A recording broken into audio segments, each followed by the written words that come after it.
কি গো, এই তো কিছুক্ষণ আগে মাঠে গেলে, এর মধ্যে তোমার কাজ হয়ে গেছে? আজকে না তোমার বেগুন গাছ লাগানোর কথা ছিল? হ্যাঁ, অতিরিক্ত গরমে কাজ করতে পারলাম না। কেমন যেন মনে হচ্ছিল আমার দমটা বার হয়ে যাচ্ছে। তবে আজকে ঝড় বৃষ্টি হবে মনে হচ্ছে। হ্যাঁ, এই আর এক চিন্তা, ঝড় বৃষ্টি হলে ঘরের চাল তো উড়ে যাওয়ার ভয় থাকে। এই দেখো, বলতে বলতে বৃষ্টি শুরু হয়ে গেল। তাড়াতাড়ি ঘরে ওঠো। আমার আমার ছাগলটা সকালে মাঠে বেঁধে রেখে এসেছিলাম, এনেছো? একটু আগেই নিয়ে এসেছি। অনেক জোরে ঝড় শুরু হয়ে গেছে। ঘরটা কেমন দুলছে, যে কোনো সময় ভেঙে যেতে পারে। হাতে কিছু টাকা পয়সা জমলে নতুন করে একটা ঘর তুলতাম। টুকটাক যা আয় হয় সব খরচ হয়ে যায়। আমি তোমাকে একটা কথা বলতে চাই। আমার কথা শুনে তুমি পাগল ভাবতে পারো। কানাপুকুর পাড়ে একটা পুরনো আমলের বাড়ি আছে না, ওই বাড়ির সামনে একটা মোটা বট গাছ আছে। আমরা যদি ওই গাছের ভেতর 4 তলা বাড়ি করি তাহলে কেমন হয়? তোমার মাথা ঠিক আছে তো? তুমি কি জানো ওদিকে কেউ যায় না? রাত হলে নাকি পুরনো ওই বাড়ির ভেতর থেকে কান্নার আওয়াজ আসে। হ্যাঁ, ধুর, আমার বিশ্বাস হয় না। তুমি কি নিজের কানে কখনো শুনেছো? আমি নিজে কানে শুনিনি, তবে লোক মুখে শুনেছি। অনেক বছর আগের বাড়ি। এই এলাকায় জমিদারের বাড়ি ছিল, পুকুরটা ওনার। তবে জমিদারের বংশে আর কেউ বেঁচে নেই। কেউ ভয়ে ওদিকে যায় না। কেউ যায় না, তবে আমরা যাব। তুমি বটগাছের ভেতর 4 তলা বাড়ি বানাবে, এটাই আমার শেষ কথা। আচ্ছা আচ্ছা, হবে হবে, আমি আমি গাছের ভেতরে চারতলা বাড়ি করব। এবার খুশি তো? খুশি। এত বৃষ্টি হচ্ছে, কিন্তু গরমটা যেন যায় না। ওগো, তুমি কাজে যাবে না? এখনো বসে আছো কেন? কাজ না করলে কেমন করে চলবে শুনি? না না, অনেক বেলা হয়ে গেছে। আজ আর কাজে যাব না। আমি তো রাত থাকতে থাকতে কাজে বার হয়ে যাই, আবার বেশ রাত হলে ঘরে ফিরি। কেউ তো জানে না আমরা এখানে থাকি, আমি জানাতেও চাই না। হ্যাঁ, তুমি ঠিক বলেছ। আমাদের দেখা দেখি দেখা যাবে, গ্রামের অনেকে এখানে থাকতে চলে আসবে। আমরা এই বাড়িতে বেশ আরামে আছি। হ্যাঁ, তা প্রায় বছর হতে গেল। বাড়ি, পুকুর, গাছ গাছালি সব তো পড়েই আছে। আমরা ভোগ করলে অসুবিধা কোথায়? গ্রামের লোকজন জানে আমি শ্বশুর বাড়ি ঘর জামাই থাকি। এখানে আবার কে এলো? তবে তোমাকে একটা কথা বলি, যেই আসুক না কেন আমরা কিন্তু তাড়িয়ে দিব। এখানে আরাম করতে কাউকে আসতে দেওয়া যাবে না। চলো তো বাইরে গিয়ে দেখি। আচ্ছা থাক, তোমাকে যেতে হবে না, আমি যাচ্ছি। অনেক কষ্ট বুঝলে, তবে তোমার শখ আমি পূরণ করব, আমি কথা দিলাম। দেখো একবার, বাড়িটা হয়ে গেলে আমরা অনেক আরামে থাকতে পারবো। ঝড় বৃষ্টির জন্য তো বাড়িতে থাকতে ভয় করে, আর এখানকার পরিবেশ অনেকটা ঠান্ডা। গোপালদা, তুমি এখানে? আমি যতদূর জানি তুমি শ্বশুর বাড়ি ঘর জামাই থাকো, এখানে কি করছো? এই দিকে এসেছিলাম একটা কাজে। বৃষ্টির জন্য পুরনো বাড়ির ভেতরে দাঁড়িয়েছিলাম, শব্দ শুনে এলাম। তা তোমরা এখানে কি করছো? এত বছর আগের গাছটা এইভাবে গর্ত করছো কেন? আরে, আমরা গাছের ভেতরে চারতলা বাড়ি করব। বাড়ি হয়ে গেলে এখানেই থাকা শুরু করে দেব। এখানে তোমাদের কিছুতেই থাকতে দেব না। আচ্ছা তোমরা বাড়ি তৈরি করো, আমি গেলাম। দিদি, তুমি আমাকে খবর দিয়েছো কেন? কোনো বিপদে পড়নি তো? এই অদ্ভুত ভুতুরে বাড়িতে থাকতে তোমার ভয় করে না? এখানে কত আরামে আছি তুই জানিস? একদিন থেকে দেখ, তারপর আর এখান থেকে যেতে ইচ্ছে করবে না। আচ্ছা দিদি, আসবার সময় দেখলাম বটগাছটার ভেতরে একজন চারতলা বাড়ি তৈরি করছে। বাড়ি তো প্রায় শেষের দিকে। আমার সাথে ওদের কথা হয়েছে। তবে তোরা এখানে থাকিস সেটা আমি বলিনি। আমি খালি বলেছি কাজে এসেছি, একটু পরে চলে যাব। বাহ, বেশ ভালো করেছিস। শোন, এই জন্য তো তোকে ডেকেছি। ওদের এখানে থাকতে দেওয়া যাবে না। আমরা চাই না জমিদারের সম্পত্তি কেউ দখল করুক। বুঝতে পেরেছি, এখন আমাকে কি করতে হবে সেটা বলো। যেভাবেই হোক ওদের তাড়াতে হবে, জীবনে যাতে আর কোনো দিন এইদিকে না আসতে পারে। আমি কেমন করে তাড়াবো? এখানে কিছুদিন থাকলেই দেখবি ভয় নিজেরাই চলে যাবে। তোদের সাহস বলে বেশি আছিস, মানে বেশি সাহস বলে আছিস। আমি তো তোকে বললাম, এখানে একবার যারা থাকা শুরু করে তারা আর যেতে চায় না। আমার জন্য হলেও তুই ওদের তাড়িয়ে দিবি। এখানে ভালো মতো বসবাসের উপযোগী হয়ে তোকে নিয়ে আসবো। একদিন তুই হবি জমিদারের সম্পত্তির মালিক। কি বলছিস কি তুই এসব? তোমার ঠিক আছে? হ্যাঁ, আমি তো এবার চোখ বুজে সব দেখা শুরু করে দাও। আর বাড়ির বাগান সব আমার হবে। বল বল আমাকে এগোতে হবে, বল বল বল বল বল। যে কোনো ভাবে গাছটা কেটে দিতে হবে। এখন কেমন করে কি করবি সেটা তোর ব্যাপার। এত বড় গাছ কেটে ফেলা তো মুখের কথা না, তবে তোরা সাহায্য করলে অবশ্যই কাটতে পারবো। হ্যাঁ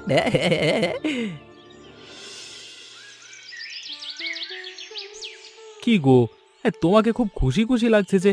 যাক, তোমাকে খুশি করতে পেরেছি এটাই অনেক। হ্যাঁ, এই নাও তোমার জন্য জিলিপি এনেছি, একেবারে গরম গরম জিলিপি।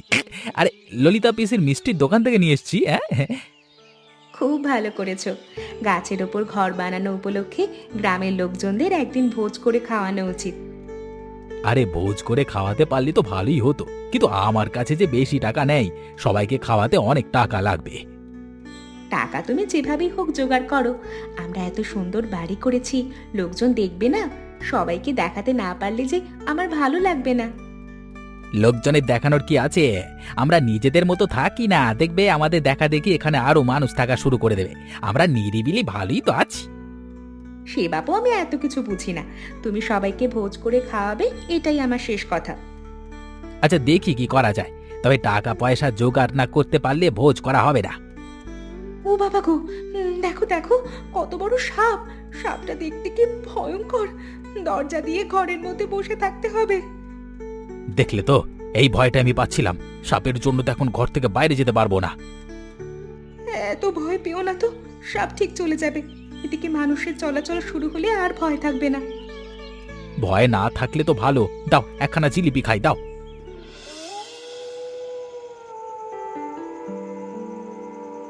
এত সহজে এই গাছ কাটা যাবে না দিদি, আমার পক্ষে সম্ভব না। তুমি চেষ্টা করে দেখো। গোপাল দাদা, একটা করাতের ব্যবস্থা করো, কুড়াল দিয়ে কাটা যাবে না। সবাই চলো, পুকুর পাড়ে একটু বসে বিশ্রাম করি গিয়ে, তারপর আবার শুরু করা যাবে। তোমাদের ভয় করে না? এই জঙ্গলের ভেতর কি কোনো মানুষ থাকে? আমি এখানে বসে থাকতে পারবো না, কেমন অন্ধকার হয়ে আছে, আমার কেমন গা ছমছম ছমছম ছমছম করছে। আমরা এখানে প্রায় 1 বছর ধরে আছি, কই আমাদের তো এমন কোনোদিন হয়নি। আচ্ছা তোরা থাক, আমি দেখি আগুন জ্বালানোর ব্যবস্থা করি, দেখি আশেপাশে কিছু কাঠ পাওয়া যায় কিনা। ভিজা কাঠে আগুন জ্বলবে না, তুমি বরং আমাদের রান্না করার শুকনো কাঠ নিয়ে এসো। তোরা এখানে বস, আমি কুড়ালটা নিয়ে গাছ কাটার চেষ্টা করে দেখি। খুব শান্তিতে ছিলাম বুঝলি, ওই পলাশ আর ওর বউ এসে আমাদের শান্তি একেবারে নষ্ট করে দিল। সন্দেহে আমি কথা দিচ্ছি, ওদের এখান থেকে তাড়াবো। যদি গাছ কাটতে না পারি তাহলে ওদের ভূতের ভয় দেখিয়ে তাড়াতে হবে। কয়েকদিন পর ওরা ঠিক চলে যাবে। হবে না, আমাদের অন্য ব্যবস্থা করতে হবে। এখন প্রায় মধ্যরাত, চলো আমরা ঘরে গিয়ে ঘুমিয়ে পড়ি। আচ্ছা চলো।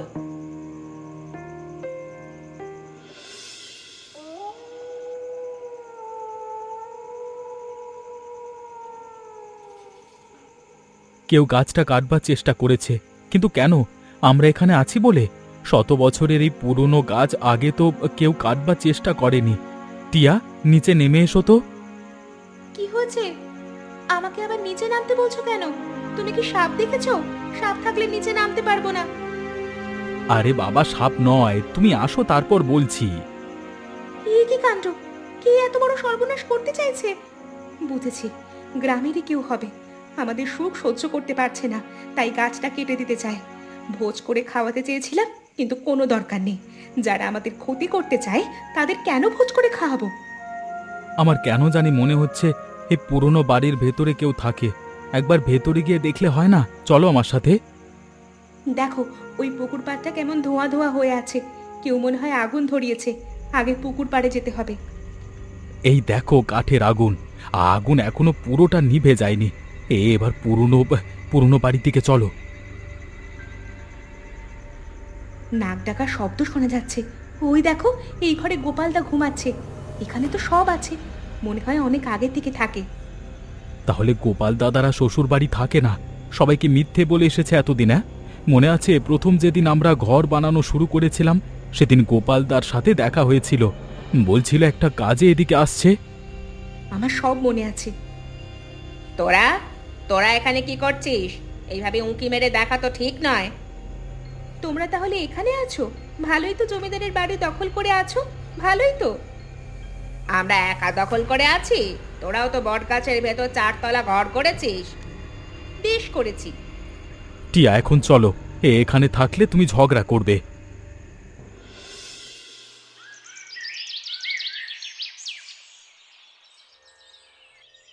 কি রে, তোর মন খারাপ?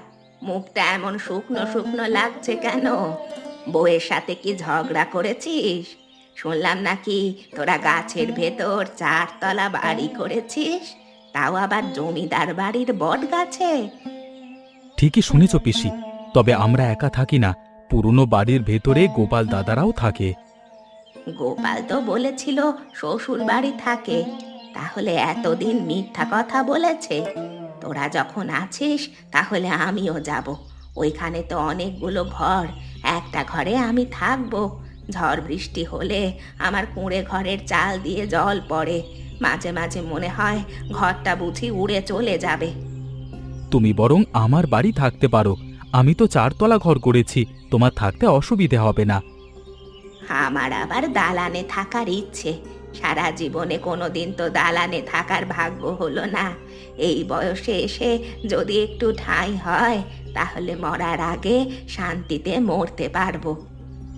ঠিক আছে, তুমি তোমার মনের ইচ্ছা পূরণ করো, পারলে আজই যেতে পারো। এবার আমার দুখানা গরম গরম জিলিপি দাও দেখি। হ্যাঁ, আজকে যে খেয়ে যাচ্ছিস, বউয়ের জন্য নিয়ে যাবি না? আমি খেয়ে নিই, তারপর দুখানা নিয়ে যাব। পিসি, একটা কথা জিজ্ঞেস করব, কিছু মনে করবে না তো? কি মনে করব? তুই জিজ্ঞেস করতে পারিস, তোকে তো আমি নিজের লোক বলেই মনে করি। তোমার স্বামী সংসার কি কোনোদিন হয়নি? আমি জন্মে থেকে তোমাকে একা দেখি, কিন্তু কোনোদিন কিছু জানতে চাইনি। আমার বিয়ে হয়েছিল, কিন্তু বিয়ের 3 দিনের মাথায় আমার স্বামী হঠাৎ করে বমি করতে করতে মারা যায়। তারপর আর কোনোদিন বিয়ে করিনি। খুবই কষ্ট পেলাম। আচ্ছা, আমি এবার যাব। তুমি ওকে কখনো গরম গরম জিলিপি দিয়ে যাও তো। যাক, এই বয়সে এসে দালানে থাকার সৌভাগ্য হলো। যতদিন বেঁচে থাকবো ততদিন এখানেই থেকে যাব। পিসি, তুমি এখানে কেন? তুমি জানো না এই বাড়ি এখন আমাদের? আমাদের অনুমতি ছাড়া এখানে কেউ আসতে পারে না। তুমি চলে যাও, নইলে তোমাকে আমরা বের করে দেব। এটা কারুর বাড়ি নয়। অনেক বছর আগে এখানে জমিদার বিক্রম আর তার পরিবার বসবাস করত। জমিদারের কোনো ছেলে পুলে ছিল না, তাই জমিদার দুঃখে আত্মহত্যা করেছিল। তারপর থেকে আস্তে আস্তে এই বাড়ি জনমানব শূন্য হয়ে যায়। জমিদার আত্মহত্যা করেছিল বলে ভয় কেউ এই দিকে আসে না। আমি তোমার কাছ থেকে কোনো ইতিহাস শুনতে চাই না। ভালো চাও তো এই বাড়ি থেকে বার হয়ে যাও। আমি যাব না, দেখি তোরা কি করতে পারিস। এই বাড়িতে থাকার অধিকার গ্রামের সবার আছে। এই ভূপেন, এইদিকে আয়, দেখ ললিতা পিসি জমিদার বাড়ি দখল করেছে। কিছুতেই ললিতা পিসিকে থাকতে দেওয়া যাবে না। কি হয়েছে, এত চিৎকার করছো কেন? তোমার জন্য সকালে ঠিকমতো ঘুমাতে পারলাম না। আপনি এখানে কেন? বেরিয়ে যান, বেরিয়ে যান বলছি। এখন যদি চলে না যান আপনার অবস্থা খারাপ করে দেব। দিদিদের গ্রামেই তো আপনার বাড়ি। আপনার একটা মিষ্টির দোকান আছে না, আপনি চলে না গেলে মিষ্টির দোকানটা ভেঙে মাটির সাথে মিশিয়ে দেব। বাবা, বাবা তুমি এত বড় ক্ষতি আমার করো না। আমার দোকান ভেঙে দিলে আমি যে না খেয়ে মরে যাব। আমি এখনই চলে যাচ্ছি। এখানে কি হয়েছে? তোমাদের চিৎকার চেঁচামেচি শুনে চলে এলাম। আমি এখানে থাকতে এসেছিলাম, এরা আমাকে তাড়িয়ে দিচ্ছে। পিসি, তুমি আমার সাথে চলো, তারপর দেখবো তোমাকে থাকতে দেয় কি না দেয়। দিদি, দিদি, আমি তোকে কথা দিচ্ছি, আজকে রাতে 4 তলা বাড়ি আমি ধ্বংস করে দেব। আগে গাছের ডাল কাটবো, তারপর গোড়া কাটবো। আজকে রাতের মধ্যেই বট গাছের কোনো চিহ্ন রাখা যাবে না। জমিদারের সম্পত্তি কাউকে ভোগ করতে দেব না। দাদা, মনে হচ্ছে বৃষ্টি হবে। সাবধানে, পা পিছলে আবার পড়ে যাও না। এই দেখো, বৃষ্টি শুরু হয়ে গেল। যা, বৃষ্টি আজকে আমাদের থামাতে পারবে না। সাপ! হ্যাঁ হ্যাঁ, কোথায় চাপ? আরে বাবা রে, মরে গেলাম রে, আমার হাতটা ভেঙে গেছে। উফ রে ভূপেন রে, আমাকে বাঁচা। বুঝতে পেরেছি, আমাদের দ্বারা এই গাছ কাটা সম্ভব হবে না। দাদা তুমি আমাকে ধরো, তোমাকে ঘরে নিয়ে যাই। আরে বাড়ি, ওরে ভূপেন রে, তোকে ধরে ওঠার মতো শক্তি আমার নেই। তোর দিদিকে ডেকে নিয়ে আয়, তারপর দুজনে মিলে আমাকে নিয়ে যাবি। ওরিস, ঠিক আছে, আমি দিদিকে ডেকে নিয়ে আসছি। ও ওরে, আমার এ কি হলো? আমি আর হাঁটতে পারবো না। ও আমার আর দালান বাড়িতে থাকা হলো না, কপালটাই খারাপ। তবে তোদের এই বাড়িটা বেশ সুন্দর, খুব আরাম, গরম কম লাগে। এই জন্যই তো এখানে বাড়ি করেছি, ঝড় বৃষ্টি হলেও ভাঙার ভয় নেই, আবার গরমেও কষ্ট কম। সে তুই ঠিক বলেছিস, তবে প্রত্যেক মানুষের তো একটা করে শখ থাকে। আমার যেমন দালানে থাকার খুব ইচ্ছা হয়। পিসি, আমি তোমার ইচ্ছা যে করেই হোক পূরণ করবই, তুমি আমার ওপর ভরসা রাখো। তোর বেশ সাহস। শোন মা, আমাকে তাড়াতাড়ি খেয়ে দোকানে যেতে হবে। ওই দোকানটাই আমার শখ, যা আয় রোজগার হয় তা দিয়ে আমার বেশ চলে যায়। এই বয়সে তুমি রোজগার করো, সবাই যদি তোমার মতো হতো তাহলে সংসারে কোনো অভাব থাকতো না। ছেলেদের পাশাপাশি মেয়েদেরও আয় রোজগার করা উচিত। তোর কথা ঠিক, তবে আমার কেউ নেই বলে বাধ্য হয়ে দোকান চালাতে হয়। একটা বিশাল ঘটনা ঘটেছে। কালকে রাতে গোপাল বট গাছের ডাল কাটতে গিয়ে পড়ে গেছে, পড়ে মাজা ভেঙে গেছে। বেশ হয়েছে, তুমি জানলে কেমন করে? আগে রিয়া বৌদির সাথে দেখা হয়েছিল, উনি আমাকে বলল আজকে, মানে চলো আমরা আমরা আমরা দেখতে যাই। যেমন লোক ওদের তেমনই শাস্তি হয়েছে। এমন করে বলতে হয় না, কারোর বিপদে কখনো খুশি হতে নেই। ওরা তোমার সাথে এত খারাপ ব্যবহার করার পরও তুমি এই কথা বলতে পারলে? আমিও যদি ওদের মতোই ব্যবহার করি তাহলে ওদের সাথে আমার পার্থক্য থাকলো কিসে? আরে হয়েছে হয়েছে, এবার তোমরা চলো। পিসি, চলো আমরা যাই। তোমরা এসেছো, দেখো কি বিপদে আমরা পড়ে গেছি। আমি একটা গাছরা ওষুধ দিব, সেই ওষুধ খেলে কয়েকদিনের মধ্যে গোপালের মাজা ব্যথা কমে যাবে। তোমার সাথে এত খারাপ ব্যবহার করার পরও তুমি ওষুধ দিবে? পিসি, তুমি অনেক ভালো মানুষ, তুমি আমাদের মাফ করে দাও। এসব কথা এখন থাক, আগে গোপালকে সুস্থ করতে হবে। একটা কথা, ললিতা পিসি, তুমি আজকে থেকে এই জমিদার বাড়িতে থাকবে। এই বাড়িতে থাকার অধিকার সবার আছে। ঠিক আছে, আমি আজকে থেকেই থাকবো।